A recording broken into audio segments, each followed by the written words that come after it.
देवघरात असणाऱ्या या वस्तूमुळे घरात आजारपण, वादविवाद, नवरा बायकोमध्ये भांडणे, संकटे, स्वतःचे घर न होणे या सर्वांचा करावा लागतो सामना।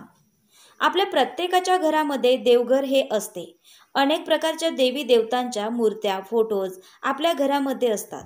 आपण अगदी मनोभावे व श्रद्धेने देवी देवतांची पूजा करीत असतो। तसेच अनेक प्रकारचे उपवास, व्रत करीत असतो। दररोज देवी देवतांची आरती देखील करीत असतो। परंतु मित्रांनो, आपल्या देवघरामध्ये अशा काही वस्तू आपण ठेवायच्या नाहीत, जेणेकरून त्याचा वाईट परिणाम आपल्या जीवनावर होत असतो। म्हणजेच मित्रांनो, आपल्या घरामध्ये सतत कोणी ना कोणी आजारी पडणे, अनेक प्रकारची संकट, दुःख, तसेच नवरा बायकोमध्ये भांडणे, तसेच मुले आपलं काहीही न ऐकणे, असे अनेक प्रश्न आपल्या समोर उभे राहतात। परंतु हे नेमके कशामुळे होते याकडे आपण जास्त लक्षही देत नाही। परंतु आपल्या देवघरामध्ये अशा काही वस्तू आपण ठेवत असतो। या वस्तूंचा नकारात्मक परिणाम आपल्या जीवनावर होत असतो। तर देवघरामध्ये अशा कोणत्या वस्तू आपण ठेवायच्या नाहीत त्याची सविस्तर माहिती मी आज तुम्हाला सांगणार आहे। तर आपले देवघर हे नेहमी स्वच्छ असावे। आपण दररोज देवी देवतांना स्नान घालून त्याची पूजा अवश्य करावी। तर या देवघरामध्ये आपणाला मारुतीची मूर्ती अजिबात ठेवायची नाही। मारुतीची मूर्ती ही मंदिरात असते, परंतु आपण आपल्या देवघरामध्ये मारुतीची मूर्ती ठेवून त्याची पूजा करणे अयोग्य मानले गेले आहे। कारण यामुळे आपणाला प्रत्येक कामामध्ये यश प्राप्त होत नाही, तसेच अनेक अडचणी येत राहतात। तसेच मसोबा देखील आपल्या घरामध्ये पूजायचा नाही। त्याचे विशिष्ट स्थान हे शेतामध्ये एका विशिष्ट जागी असते, त्यामुळे मसोबा देखील आपल्या देवघरामध्ये ठेवायचा नाही। तसेच एखाद्या देवी देवतांच्या 2 मूर्ती असता कामा नये। बरेच लोक हे कोणत्याही तीर्थयात्रेस किंवा यात्रेस गेल्यानंतर तिथून मूर्ती आणत असतात, परंतु आपल्या देवघरामध्ये देवी देवतांच्या 2 मूर्त्या असू नयेत। एकाच देवाच्या एक मूर्ती किंवा एक फोटो चालतो, परंतु दोन्हीही मूर्त्या चालत नाहीत। म्हणजे जर तुमच्या घरामध्ये गणपतीची मूर्ती असेल आणि फोटो असेल तर चालतो, परंतु दोन्हीही गणपतीच्या मूर्ती असणे शुभ मानले जात नाही। तसेच आपण देवपूजा करीत असताना ज्या देवघरामधील मूर्ती आहेत त्या समोर तोंड करून असाव्यात।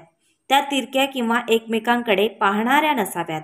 कारण जर तुम्ही अशा मूर्त्या ठेवल्या म्हणजेच तिरक्या किंवा देव हे एकमेकांकडे पाहतात, अशा प्रकारे जर तुम्ही देवपूजा करताना मूर्ती ठेवल्या तर आपणाला आपल्या घरामध्ये प्रसन्नतेचे वातावरण राहत नाही, नकारात्मक ऊर्जा पसरते, नवरा बायकोमध्ये सतत वादविवाद होत राहतात। तसेच आपल्या देवघरामध्ये शिवशंकराची मूर्ती देखील असणे चुकीचे मानले गेले आहे। तुम्ही आपल्या देवघरामध्ये पिंडी ठेवू शकता, परंतु शंकराची मूर्ती किंवा फोटो अजिबात ठेवायचा नाही।